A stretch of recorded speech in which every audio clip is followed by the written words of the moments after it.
This is the VIP Late Lunch with Lee Sterry on the Voice of Niagara, News Talk 610 CKTB. Welcome into Wednesday. It is Wednesday, right? I get all messed up when we have a short week. It is Wednesday. 1:06 is the time. Welcome to the VIP Late Lunch. Now, I do have a little program note to make here.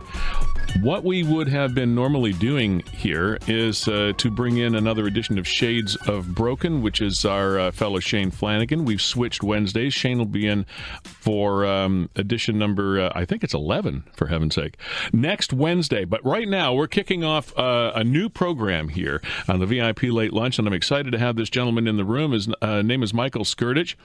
We call this the Skrtich Living Hour. You're going to find out why we're calling it that in just a minute. But a proud resident and business owner and entrepreneur in the city of Thorold. Michael, welcome to the program. Thanks for having me. How you doing? Excellent. Good, except for the fire alarm in the middle of the night. Yes, that happened today. Just don't fall asleep before 2. No, I'll try not to. I was the only one up. No one else got up because I saved it in time and reset the alarm, but it's always inconvenient when I get all the students come out, but I did it, and that's why I didn't sleep this morning. Okay, well, you took one for the team. Sorry I didn't shower, Lee. You took one for the team. That's all right. You're far enough away. Okay.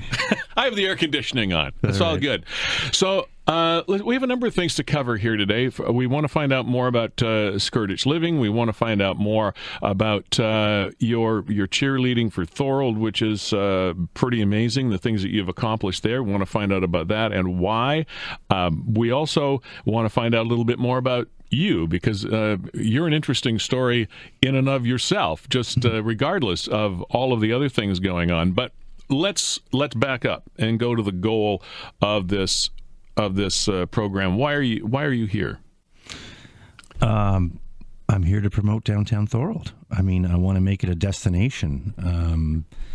There's the Niagara region is beautiful. I recognize an opportunity in the downtowns, and Thorold is one of those. I was born and raised in Mississauga and came here, so I didn't have an emotional attachment to any of them. And, you drive around in the downtowns, and that's where the real estate was, the cheapest. So I started developing Thorold because I just loved it, the way the architecture was. You can see it even if you go on Google Maps and you look how it was, 10 years ago in 2007 before I started developing, and then you go look at it today. The buildings that we bought and redid the faces and the facades. I had some great people working for me and their ideas, and they taught me so many things, and the city had input with a lot of stuff. So we're creating, we're revitalizing the downtown and making it beautiful and creating a destination. It's sort of a build it and they will come kind of approach, isn't it? Like Field of Dreams in a way, not to put too fine a point on it. It has to be. That's the only way to do it. Like we'll get into the projects that I'm doing. You have to build it and they will come. And I think they're coming. So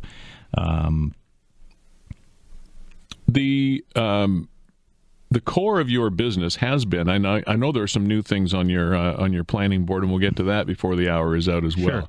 But your core competencies became student housing. Yes. Right? Tell us how that developed. How did you and what makes it work? Well, everybody tries to make a living, and they try and figure out what they're good at and what they know how to do. I'm not good at much, and I'm pretty lazy.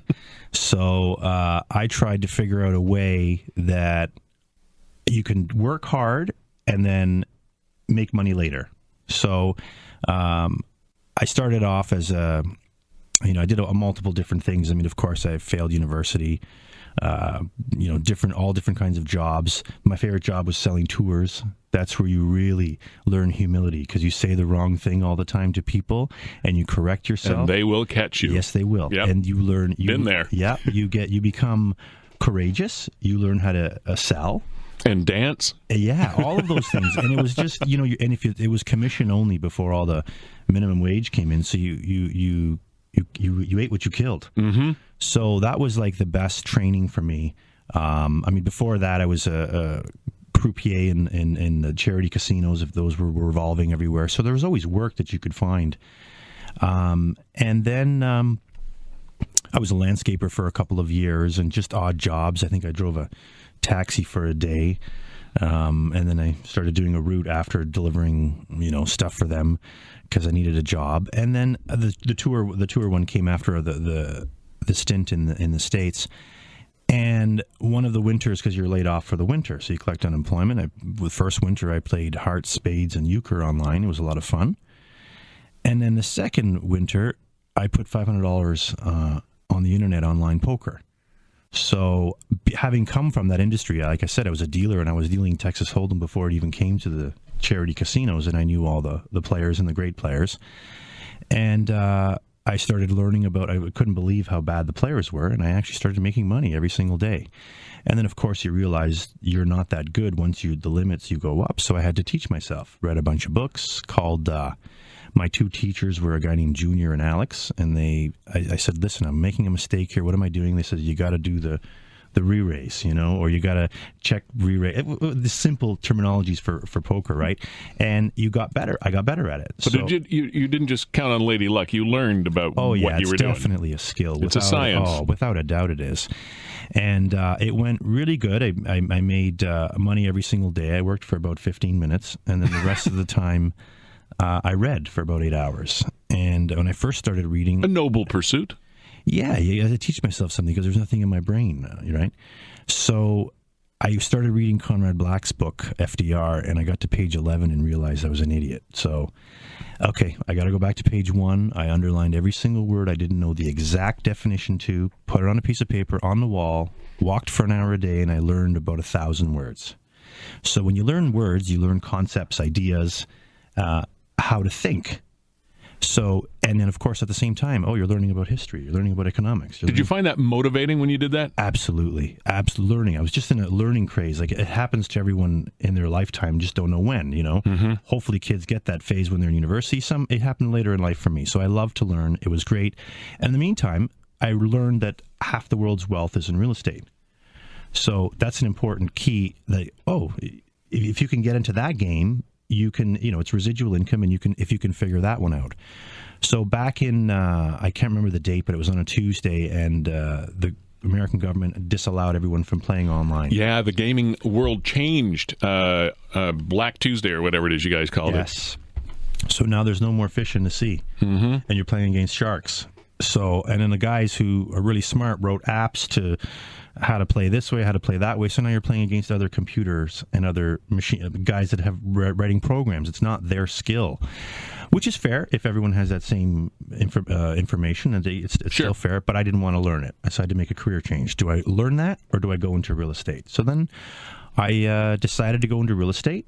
I had some money, and I was looking for places and opportunities. So I drove around the Niagara region, and I decided on Downtown Thorold in 2007. Michael Skrtich, I hope I can use the word gentleman. Sure. Okay. Was an online gambler turned into real estate developer. That's a really short version of what got us to this part of the conversation. Originally from Mississauga, you identified the downtown area of Thorold as a place you wanted to be. Yes, I did. Is that strictly because that was where it had nothing to do with whether it was Thorold, it had to do whether it was opportunistic? Absolutely. It was great prices. There was so much room for development. The buildings are beautiful. Like a lot of buildings in the whole Niagara region and in small town Canada. You've got all the old banks brought over from the British ships, because they made the limestone there, brought them here. They did the facades, and then. But let's face it, at that time, downtown Thorold had areas that needed some work. Yeah, absolutely. Yeah. When I came, yeah. So, like I said, I bought that first property, and I had to figure out ways, how can you make a better return on your money that you're investing in, because I was borrowing, private money, and there's interest that you have to pay, until banks weren't financing this stuff in the beginning. Now student housing's, great, yeah, sure, what's your cash flow, all this other stuff. But before, when I was doing it, student housing, no one will bankroll it. None of the banks would. What now got you into that niche of student housing? Why did you pick that as opposed to another kind of development? Cash flow and the expenses that I had to pay. So you have your expenses. In Niagara, when you invest in real estate, it has to be a business. You're not buying stuff here to speculate. Like in Toronto, things go up crazy amounts of money, and you got lucky. I think that's lucky. Sure, you buy in Toronto and everything goes up, or wherever, all these other areas. Here in the Niagara region, it's a business, so your cash flow has to match. The banks know exactly what they're doing. Your cash flow has to pay all the bills. So I figured out how do you get more rent for the same amount of space was to create, this Brock University is 8 minutes away from downtown Thorold. And I know that the students, sure, the first year they go on campus. Afterwards, they want to go off campus. They want a little bit of a life. They want a place a few places to go to, shopping close by. And it was only an 8-minute bus ride, which is great. So I figured out student housing, and then how to make the student housing better. Every single room has its own washroom. That's the key to my the Skrtich Living brand. Every room has its own washroom. So you ratcheted up the environment a little bit compared to what was available before. Absolutely. Yeah, and that was the trend. They were doing it in the States. They weren't doing it as much here in 2007. So I started off small and started doing one building at a time. And found some land, built some purpose-built student housing, and then a few years later, the banks came in and finally said, yeah, okay, the portfolio is big enough, we can give you mortgages now. It was Meridian Bank that came and saved me, if you will, like came in and says, yeah, we understand the business model and the business plan, because none of the other banks were touching it before, like I mentioned. And then after that, along came my business partner, Richard Petco, and says, I like what you're doing. Here you go. Let me help you out. So Richard Petco helped me out after Meridian, and then we started buying properties together and building the brand. And like I said, he has the same ambition for creating Thorold a destination and beautifying the area and putting in the right tenants. And it's a slow process. You can't just do it all at once. You really have to keep selling it and keep talking about it, and people can see the change, and they can say, if you hear word of mouth, like people talking, yeah, downtown Thorold is looking pretty good now. So now people, you want to get people to want to live there, and that's our goal at Skrtich Living, is to get the students and now to get other people to come live there. So the latest project that we're working on is a luxury apartment building, not a condo, an apartment building, because we feel that people want to sell their homes, bank the cash, help maybe the grandkids out, and maybe travel, lock the door, go away, and they don't want any more responsibility, no more cutting grass, no more doing anything. We take care of all the maintenance. So the rent is high, but you've got a luxury apartment. So we've got 18 of them in a building right on Albert Street, which was the first building that I bought in downtown Thorold. So then we bought the rest of them, Richard and I, tore them all down, and we're building, we built the building. It's 4 stories. The whole main floor is commercial, and then there's 18 apartments. One of the things that people think of when they have been in a community for a little while and know a little bit about it. I mean, I was born and raised in Niagara. I wasn't exactly what you call a Thorold native. I bought my first house, though, in Thorold. I bought my first house in Confederation Heights. I think it was 1977. Right. That I bought my first house, and it was a great area at that time for young families that didn't have a whole lot of money. Yeah.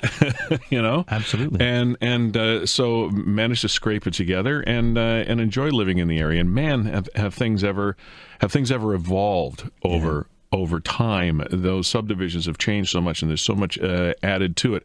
Albert Street, one of the oldest streets in probably one of the original streets, Albert, Pine, and like all these places in downtown Thorold. What is it? Why do you think that Thorold can become, you talked off the top of the program, you talked about it becoming a destination. What do you mean by that? Well, people, like you nailed it. You said, you told me a little bit of your story before we went on air, and you traveled across Canada and everywhere. And then you ended up back here because this is where family was, and this is where, you grew up. So similarly, people want to come back to their roots where there's family, and they want to live close to everything. Like, we've got everything walking distance in Thorold. So to make it a destination, you have to have a little bit of everything. You have to have the right restaurants, which we do. We've got boutique, very good little restaurants. Karma Chameleon is one of them, but we need more. And we need, like, we've got a yoga studio, salons, we've, a cafe, the grocery stores are there, the banks, pharmacy, doctor's office. Everything is all walking distance right downtown. And of course, Shannon Passero, she's an anchor tenant in the downtown. We've got both the Riverlines office and the CEBL there. So now, to make it a destination, you want to come live there. Oh, go get tickets for a basketball game, go shopping there. Everything, the food is close by, the doctors are right across the street. You've got the banking is all close by, and some places to go eat. So the more and more we go ahead, build, you can cough, that's all right. Thanks. The more and more we build and put these cute little boutique stores like Fig Street, and the customers are coming down, and they like it because the facades are all done. Not all of them, but the ones that we've done, it makes it look beautiful, and you want to live in this. It's a little bit of a, I know Thorold's a city, but it's a small. But those few streets there, you've got some hustle and bustle, and seniors still want action. The students still want action. So we've got the student living there. We've also got now these 18 luxury apartments who happen to be renting to retired teachers, Brock professors. They're all coming. Yep, this is what we want. Sell the house, lock the door, come down there, and don't worry about a thing. So that's it's working. So once they find out we've got quartz countertops, hardwood floors, Genair appliances I'm ordering. Like, we're spending a little more money. Pot lights, LED lights. You got washer and dryers in the units, self-contained units, air conditioning and furnace, and you control it yourselves. Some of them have balconies, and they all have Juliet doors. Like, and the spaces are tremendous. Like, elephant in the room, and I know people will listen and think, how well does the concepts mix? The luxury living thing you're talking about with this apartment building, you have high-end student residences there. So the question is going to be, how does everybody coexist, students with everybody else? I mean, because we've all seen the headlines and heard the stories and all the rest of it. You've got a bit of a higher-end product. Do you end up with higher-end activity as well? Like, how does that work for you? It works well. You can't put them in the same building. So you say, how do everyone coexist? But don't forget, the people that are renting the luxury apartments still want to see life. Mm-hmm. They want to see action. They don't want to go where there's nobody on the streets. And so now all of a sudden, they like to coexist. They're going to go to their own building. The students will go to their buildings, and like I said, our rooms have their own washrooms, so the students aren't. It's not like a dorm style type thing. That's where the problems come in a lot of cases. The problem is absentee landlords. We're on the ball. If there's problems, we email the rest of the group. We try and solve problems as quickly as possible. Like, we're cleaning the properties. We have the proper mullocks. We spend money on the garbage disposal to clean up, because garbage. Mm-hmm. That's a huge thing. The mullocks are a fantastic idea. They just go dump it in there, and it's outside, it's underground. Like, it's keeping the mullock. What's a mullock? Tell me what a mullock is. So picture this coffee cup that I'm drinking from. Okay. And that's a third above the ground. So now 2 more coffee cups below the ground. Okay. And then you throw the garbage in there, and a company comes to pick it up, and then they so I'm collecting my own garbage. It's like a garbage cylinder. Absolutely. Okay. So those things are so key, because the garbage doesn't I've never seen around. one before. Yeah, come downtown Thorold. I will. Drive by the buildings, and you can. What a non-eyesore way to do it, though. Absolutely, and it cleans the area, because the garbage isn't blowing around. You don't have problems with animals, and I'm paying for that service, fine, because and then there's a recycling one, there's a cardboard one, and there's a regular garbage one, and it cleans it up, and it's pretty, like you said. You wouldn't know it if I didn't just describe it to you. Is it your experience that when you build a nice place, people treat it better? Absolutely. Like, every room has its own washroom, like I was saying. And now when they invite friends over, I'm sorry to bash Confederation Heights, but they're going to those homes where there's absentee landlords, or over there where they can all just, have a good time and party. Our tenants aren't doing that, because all 10 friends are gonna come use their washroom. No, it doesn't work that way, right? Because so they want to, they like a beautiful product. The kitchens are nice, the floors everywhere. It's beautiful. We furnish everything as well. All the furniture is included, so it's a beautiful place to live, and you feel good about where you're living. Welcome back to the Skrtich Living Hour. That's what we're calling a VIP late lunch today. We're with Michael Skrtich right now. We've been talking about everything from online poker to real estate opportunities. What opportunities? Oh, yeah, that student housing thing, that'll work, and it did. We're talking about also a luxury apartment complex that Michael's putting up, and we'll touch on that again. One of the things I wanted to ask you, Michael, though, is of course, the commercial industry in Thorold. The economics of the Thorold area have changed greatly over the last number of decades, from industrial to, well, there's still some industry left, but it's not what it used to be in that area. You've also got a category on the commercial side that you're looking at. Yes, we, again, we talked about making Thorold a destination. So we need help from, people recognizing, we've got a group of people that are hireable. You can live there now. Everyone can save on commuting. And you can put some great, we have some great commercial spaces, like underneath the Albert, we've got the back half still available. So if someone wants a brand new commercial space, we do all the leasehold improvements. It works great. We did the doctor's offices on 21 Front, and that's helping create Thorold a destination. And then the right businesses have to recognize small town Canada now has cheaper rents than, where, depending on where you want to start your business, you go do the comparables, and it's a great price. So it's more affordable for people to come to the downtowns, and you're helping the downtowns as well too. So, and if it's a public-based business, you've definitely got a market of customers there. Yeah, absolutely. Yeah, and there's more and more people coming. Like I said, the anchor tenants that we had previously, they're bringing in lots of people, lots of traffic. Everybody's seeing the downtown, so it's a great place to grow your business.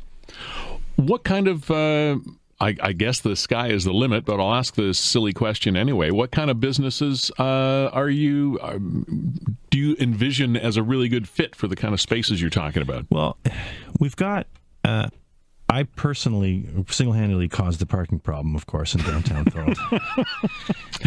You're the one. Yeah, because I'm making Thorold great, right? Okay. So all the customers are coming, and there's more action, there's more hustle-bustle, and now these small towns, particularly Thorold, has to figure out the parking situation. So we're learning about it, just like the way everything that we do in life we have to learn. So we're learning about where to put the right parking spots, whether to charge, whether to do 2 hours free. So there's a parking committee that I'm on, and we're figuring all that out. So now we know that there's lots here, lots there, lots here. So a little bit of walking, park your car in the lots and walk a little bit.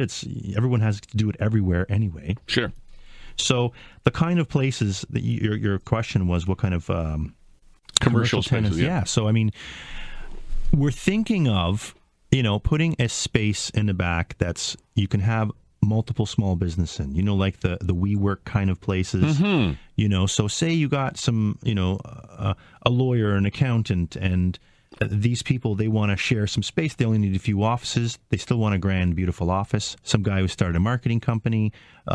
All these people can coexist in this space until they grow and need their own space after. And even share some resources if need be. Absolutely. Yeah. So, we're thinking we're going along those lines. When we have Richard Petko on, we can, ask him where, because he's got a lot of great ideas with that space as well, too. But, the other space that's available, like a dentist, time for a new place. You want it all brand new, doctor's offices. And things like that. We've got the CEBL office in one of the spaces. Yeah, we'll talk about that in a bit. Yeah, so that's, those are the kind of offices that are coming new, great. And that's what we're looking for, and it creates great action in the downtown. What kind of feedback are you getting from other business people and or politicians in the area and things of that nature? What do you hear back? Oh, everyone loves what I do, of course, because I'm building and increasing the tax base. Some of the councillors don't understand that, I don't think. There's a whole part of developing that, you try and do as many programs as you can. The Niagara region all over has a lot of great programs. Thorold's been very good to me. Not so much recently because the parking, the issue with the parking, they just didn't get it or understand it. So, well, you created it, you'll solve it. Yeah, but this is true. I will. And or it's also about learning, right? A lot of the counselors have to learn about why is it only 1.5 or 1.25 spots per dwelling type thing? Mm-hmm. You know what I mean? Yeah. Oh, sorry, you're going like that. Am I supposed to? No. That's no. I'm not. No, I'm just. I'm just doing something with my hands. That's all. Yeah. So then, no secret messages. Okay. So Thorold's that's great. The new council comes on. Everybody's pro development. Every municipality is. But then there's certain roadblocks that you have to overcome, and like you say, you figure it out. Mm-hmm. So. Here's what you can build. Some of the zoning bylaws are antiquated, but the city's all working on all those things. And if that continues to be great, developers are going to come here. Speaking of which, this isn't my project, but I got it in the mail yesterday. There is a condo coming up in downtown Thorold. So one of the old properties is going to be developed, and they're going to be selling more condos in the downtown. And I think they're going to be very successful because now you can have a product. Do you want to rent? Do you want to own?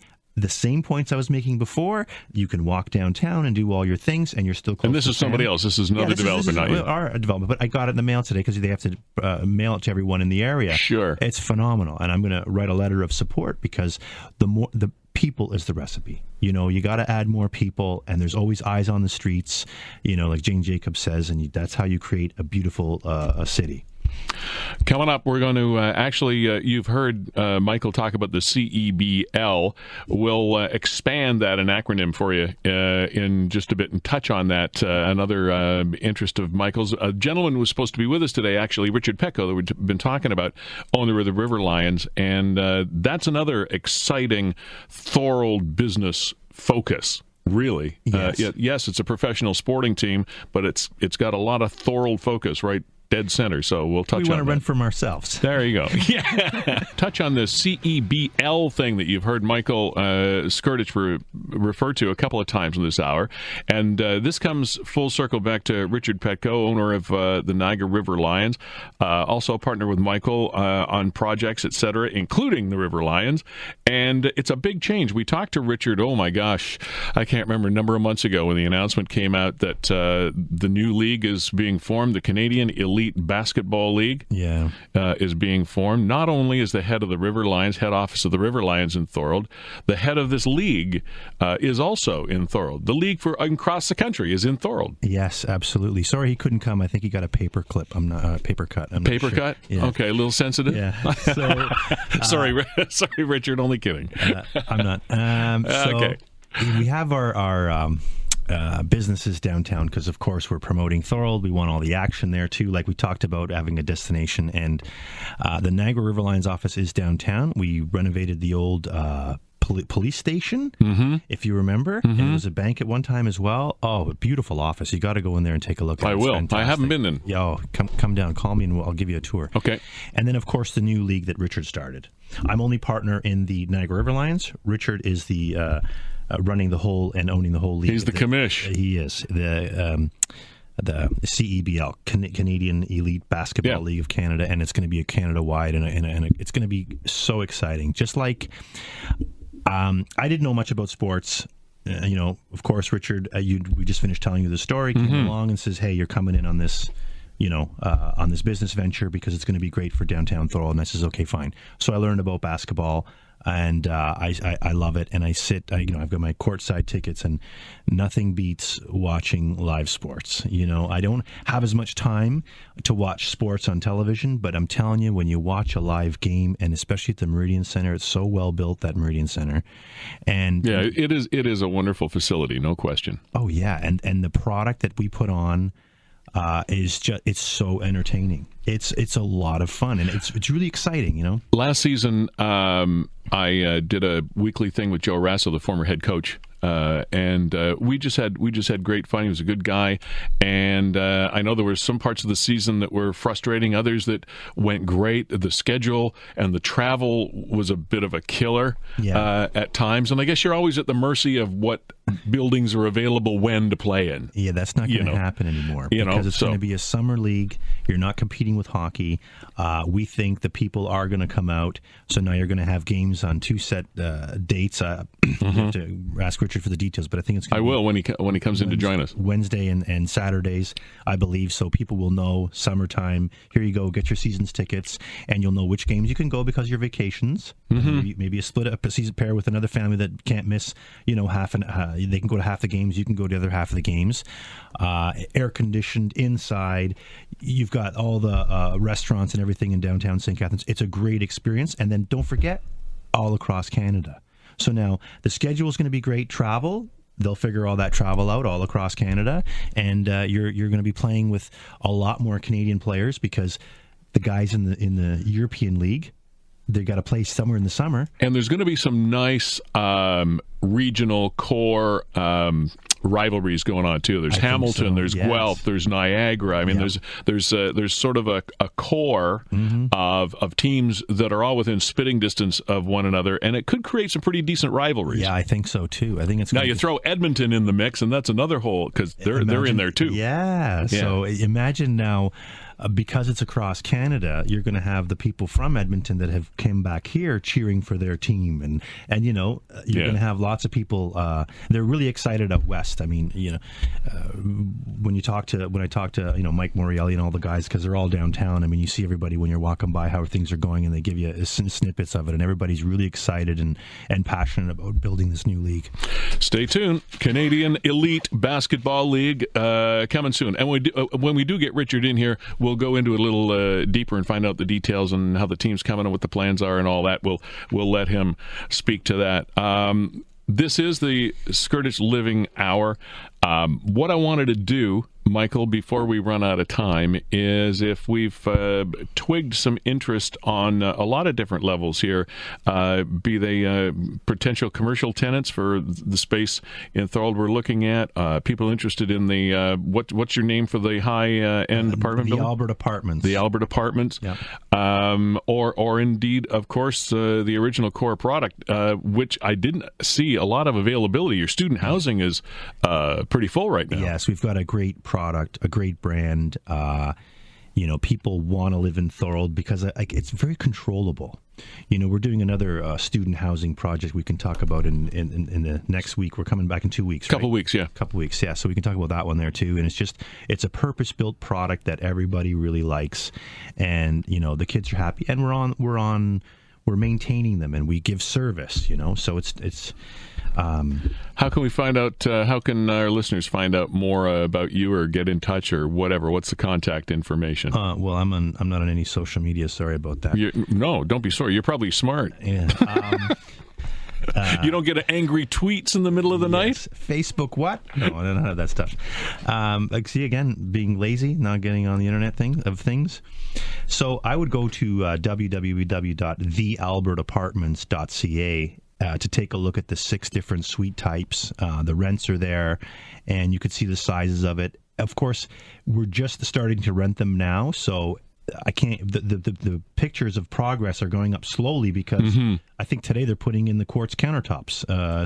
How can the picture be online when they're putting them in today? And the facade looks great. So every day it's changing. They'll all be ready for October 1st. What kind of sizes are we talking about here? The smallest one, which isn't small, but it's 984 square feet, and the biggest one is 1573 square feet. So it's a 2-bedroom, 2-bath. You've got a balcony, and you've got the Juliet doors. Massive space with an island in the kitchen. Just gorgeous. You walk in because you got to remember, people that are renting these are coming from bigger homes.